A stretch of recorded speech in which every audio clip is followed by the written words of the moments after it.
Pertanyaan, Assalamualaikum warahmatullahi wabarakatuh. Mohon jawaban dan penjelasannya. Bagaimana hukumnya seorang suami yang menolak ajakan istri untuk anu-anuan melakukan jima hubungan badan? Karena kita sering mendengar bahwa apabila seorang istri menolak ajakan sang suami, maka istri akan dilaknat oleh Allah dan para malaikatnya.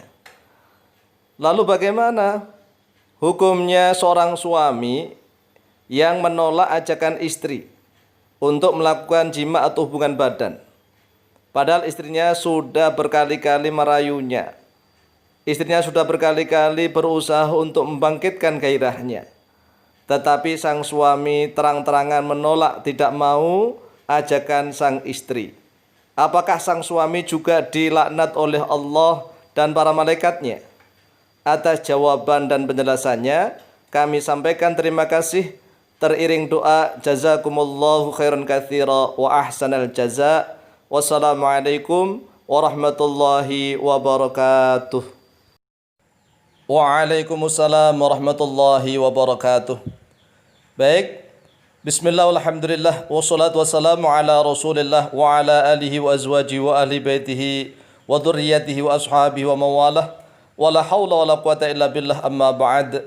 Fa'lam rahimakallah annal jima'a haqqun lizawji wa wajibun ala zawjati, fa idza sa'alaha az-zawju haqqahu wajaba 'alaiha i'ta'uhu iyyahu ma lam takun haidun, wa idza lam yas'alha az-zawju haqqahu fala ithma 'alaiha, wa idza sa'alathu az-zawjatu al-jima'a fayustahabbu liz-zawji ay yu'tiyahu iyyaha, wa illam yu'ti fala ithma 'alaihi li'anna al-jima'a haqqun lahu wa laysa biwajibin 'alaihi.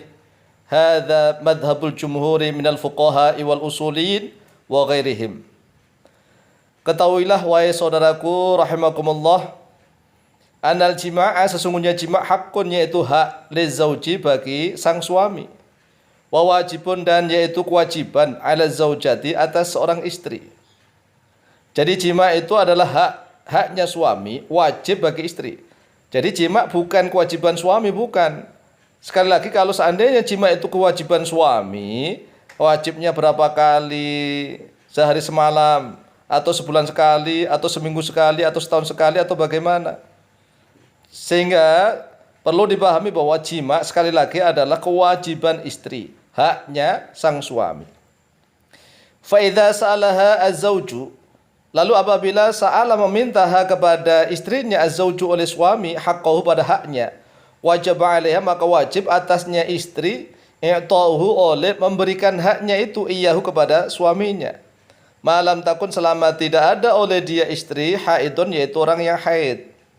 Wa idza lam yas'alha, dan apabila tidak meminta oleh suami kepada istrinya, az-zawju, oleh suami, haqqahu, pada haknya, fala itsma 'alaiha, maka tidak ada dosa 'alaiha, atas sang istri. Jadi kalau suami tidak pernah minta haknya sama sekali, apakah istri berdosa? Tidak, karena memang sang suami tidak minta haknya. Wa idza sa'alathu az-zawjatu, dan apabila meminta kepada sang suami, az-zawjatu, oleh sang istri, al-jima'a, pada jima', fayustahabbu, maka disunahkan di zauji, bagi seorang suami, ayyu'tiyahu, oleh sekiranya memberikan oleh sang suami pada jima', iyaha, kepada istrinya. Wa ilam yu'ti, dan apabila sang suami tidak memberikan, fala itsma 'alaihi, maka tidak ada dosa bagi sang suami. Li'anal jima' haqqun, karena sesungguhnya jima' itu adalah hak, lahu, bagi sang suami. Walaysa biwajibin, dan tidaklah jima' itu biwajibin, suatu kewajiban, alaihi, atas sang suami.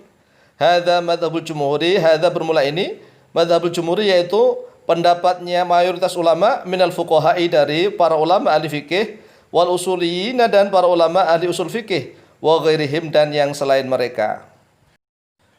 Adapun tentang hukum jima', maka sudah sering kita jawab. Silahkan lihat di dalam video kita, Al-Mu'allim Center, channel Al-Mu'allim Center, kemudian cari playlist tentang adab jima'. Di situ kita sudah terangkan hukum tentang jima', yang ibaratnya kita ambil dari kitab Al-Fiqhu 'alal Madzahibil Arba'ah, Al-Fiqhu 'alal Madzahibil Arba'ah, li Syekh Abdurrahman Al-Jazairi. Al-Hanafiyatu qalu ammal wad'u falaysa laha haqqun fil mutalabati bihi illa marratan wahidatan walakinnahu yuftaradu alaihi diyanatun ay ya'iffaha wa illa kana minal athimin. Al-Malikiyatu qalu yutraku amrul wad'i li sajiyatir rajuli wa tabi'atihi fala yukallafu ay yata'a ihda zawjatihi mithla ma yata'u al-akhar fa in kana lahu zawjatun wahidatun wa tarakaha bituni wad'in wa rafa'at amraha lil qadi fa innahu yaqdi laha bihi fi lailatin min arba'i layalin alal arjahi li'anna lahu tazawwuju thalathin siwaha. Menurut Hanafiyah bahwa tidak ada hak bagi seorang istri menuntut jima kecuali sekali saja dalam seusia pernikahan.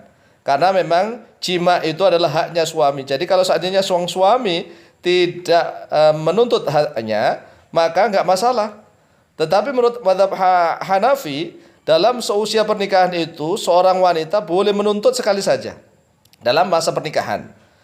Tetapi bagi seorang suami wajib, ini para ulama sepakat kalau ini, wajib bagi seorang suami itu menjaga kehormatan sang istri.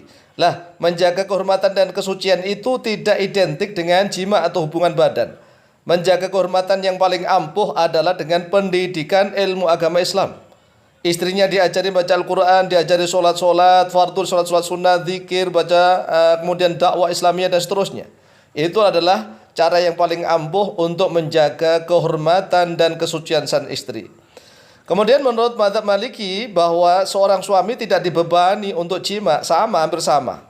Tetapi kalau seandainya sang istri itu melaporkan kejadiannya bahwa sang suami tidak menjimaknya, maka melaporkan ke pengadilan maksudnya, maka kalau menurut mazhab Maliki sang hakim, qadhinya itu hendaklah memutuskan perkaranya itu kalau bisa 4 malam sekali.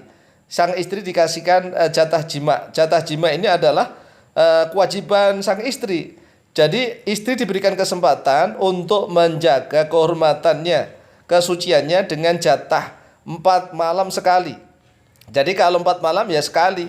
Karena apa? Seorang suami itu kan boleh memiliki istri dari 4, ya, istri 4.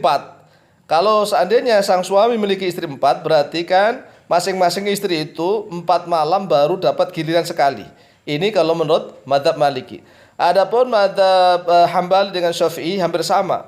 Maka sekali lagi, tidak ada laknat, tidak ada dosa bagi sang suami apabila menolak ajakan sang istri untuk anu-anuan.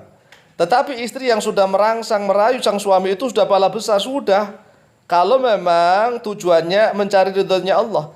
Jadi istri sudah menawarkan diri itu pahala, merayu pahala, dan merangsang suami pahala. Semuanya sudah pahala sang istri. Karena sang istri ingin menjalankan kewajibannya. Tetapi apabila sang suami menolaknya, tidak dilaknat oleh Allah dan oleh malaikat, tidak. Karena apa? Kalau sang suami dilaknat, misalnya sang suami sudah capek, banyak pikiran, sudah lemes loyo malam-malam, sang istri misalnya minta jatah. Kemudian anunya lemes loyo, lah bagaimana bisa masuk? Ya nggak bisa kan? Lah sudah lemes loyo, badannya lemes, boyoknya kumat misalnya. Terus kemudian anunya loyo sekalian.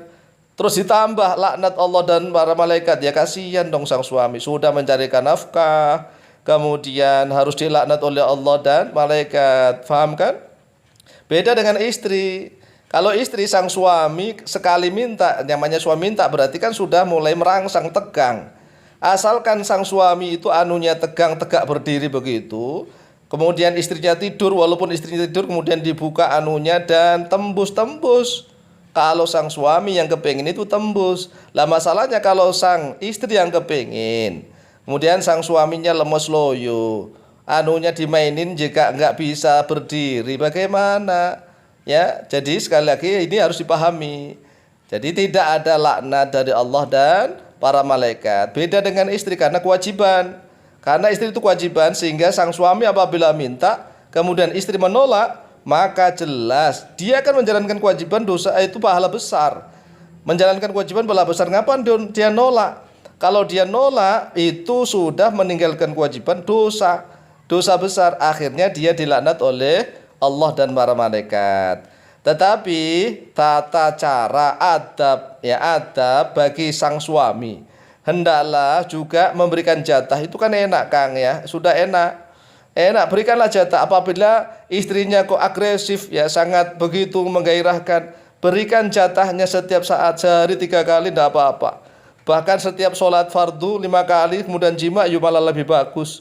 Karena kepuasan sang istri itu juga akan mempengaruhi psikologinya. Oleh sebab itu wajib bagi sang suami menjaga kehormatan sang istri. Wal wajibu ala zauji hifdhu afifati zaujati. Wajib bagi sang suami itu menjaga kesucian istrinya. Fa idza sa'alathu az-zaujatu al-jima'a fa yustahabbu lahu i'ta'uhu iyyaha. Apabila sang istri itu meminta jima, maka sangat disunahkan bagi sang suami. Ingat, ini sunnah, enggak wajib. Sangat disunahkan memberikan jima itu kepada sang istri.